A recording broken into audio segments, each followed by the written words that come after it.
Ever wanted to add a custom object to one of your Salesforce apps but weren't 100% sure where to start?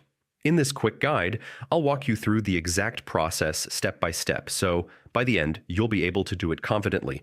No guesswork, no confusion. Let's jump in. When you're on your Salesforce home screen, head to the top right corner and click the gear icon. That's your access point to setup and customization.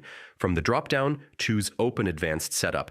This is where you'll manage all the key configuration options, so it's a section worth getting familiar with if you plan to customize your org.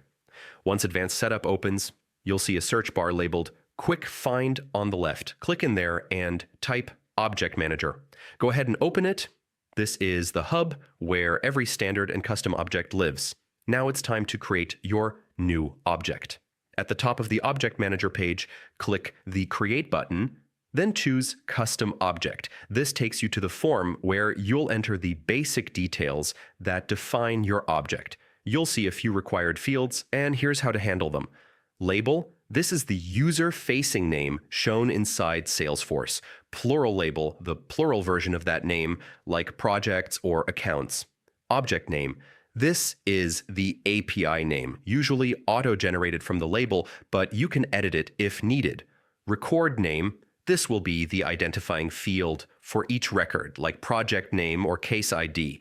Take a moment to make your names clear and meaningful. Good naming makes everything easier later. Once everything's filled in, don't forget the most important part: hit save. Without saving, none of your setup becomes active and the object won't be available in your app. And that's it. You've successfully added a new object to your Salesforce app. The more you go through this process, the faster and more intuitive it becomes, and you'll unlock a ton of flexibility for customizing your organization's workflow.